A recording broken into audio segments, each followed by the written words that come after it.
Chapter 6. Kai. Hey, Frog. I messed up. It was for a good reason, though, so maybe the bad and the good cancel each other out. Remember how I accidentally took Blake's journal a while back? Today, I did it on purpose. I blame it all on my pencil. The tip broke in the middle of reflection time. Blake sits next to the sharpener, and his drawings were practically right in front of me when I sharpened. I couldn't help seeing them. I didn't expect something so sad, though. It made me worry for him. He's kind of a loner, you know? Most teachers don't like him much because he causes problems. So I thought if I could figure out what was going on, then maybe I could help. That's why I took his journal home tonight. I'm a nice guy. I can't see how this will hurt. Harry Potter broke all kinds of rules to save the world. That kind of thing works out okay in books. Blake. Eviction. Get out. You have 2 weeks. Kai. Hey, Frog. I'm pretty sure Blake's group is going to steal our egg strategy, but I can't tell anyone because then it'll be obvious that I snagged his journal. Of course, stealing our strategy is wrong, but so is me taking his journal.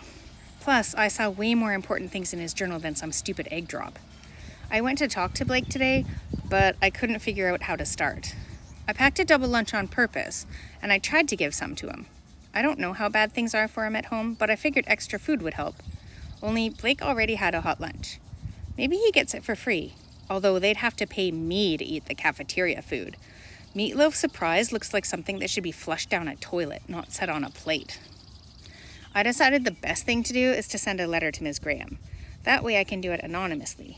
I won't get in trouble. Blake will get help. It's the best solution I can figure out. Ms. Graham. Blake Benson needs help. I think he has problems at home. Someone should talk to him.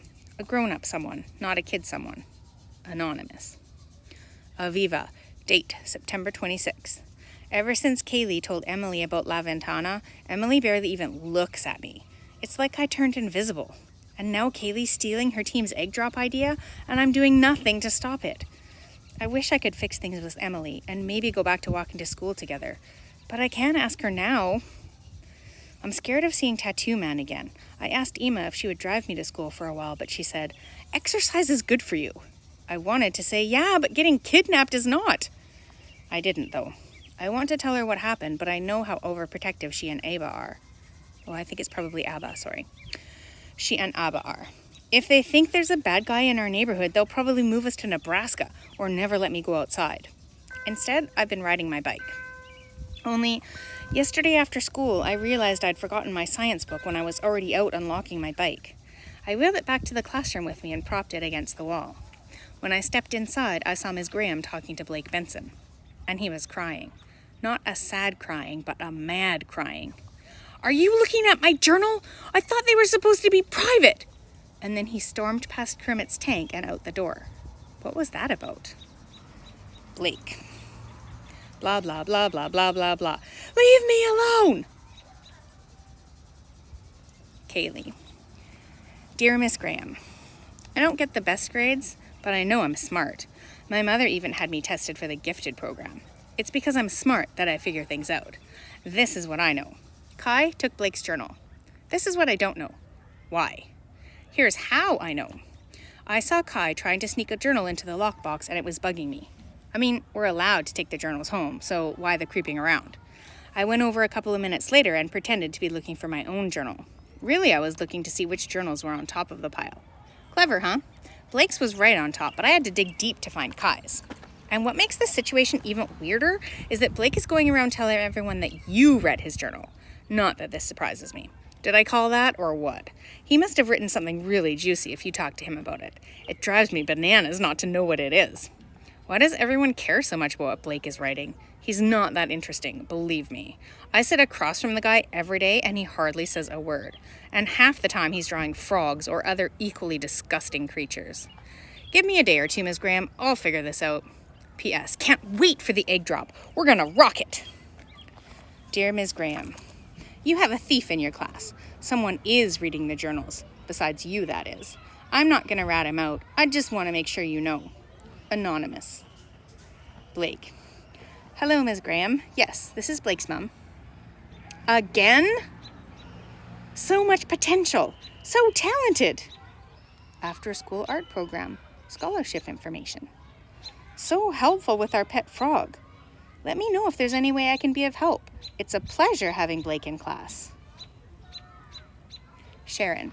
Classroom lecture, Graham style. Normally, Ms. Graham's eyes smile all the time, but today, her eyes are not crinkling in the corners, and her mouth is flat. She sits on her stool to tell us that journals are private, trust is sacred, rumors are flying, and she would never, ever, never, ever, never, ever violate privacy. And she hopes we would never, ever, never, ever, never, ever violate privacy either. It's up to us, as a class, to mend this. Kai. Hey, Frog! It's kind of hard not to feel guilty, even though I think I did the right thing. I didn't mean for Blake to accuse Ms. Graham of reading his journal.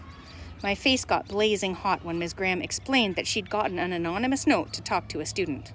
I stared hard at my fingernails. We're going to vote on how to store the journals. That's kind of a relief. I sort of regret snagging it in the first place because now I'm worried about Blake, but I don't know what to do about it. I tried to talk my egg group into changing our strategy. I don't want our group and Blake's group to do the exact same thing. What if Ms. Graham thinks our group is the one that stole the idea? But no one else wants to change. They all think the nylon will work, and I can't tell them why I want to swap it out. Henry. Scene. Students preparing to vote. Handsome, brilliant, and athletic Henry is passing around slips of paper for voting. He's ripped like Mr. Olympia, so his muscles bulge every time he moves his arms. Ms. Graham. Henry is passing around your voting slips. I realize some students feel like their journals are not entirely private, so we'll vote on how best to store them. Henry whispers, Kermit for president! Vote for the frog! Kaylee whispers, shut up! Ms. Graham, I will remind you of your options. Option number 1, keep the journals locked up and I hold the key. Option number 2, keep them locked and nominate a student to hold the key. Henry whispers, ooh, that one! Vote for Henry as the key holder! Taps Aviva on the shoulder. Look at this face. Doesn't it scream trustworthy? Ms. Graham.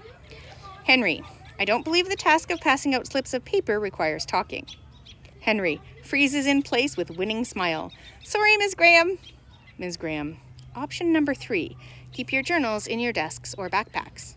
Option number 4, you each choose individually either to keep it in your desk or backpack or to keep it in the lockbox, whatever makes you most comfortable. Henry sits down quietly like the good, responsible student he is. Ms. Graham, please vote on your slips of paper and then fold them in half before they are collected. Henry holds back what he really wants to say, which is option number 5, order takeout for the whole class. Curly fries and chocolate shakes for everyone. 5 minutes pass. Camera zooms in on tally written on chalkboard. Option number 4 wins.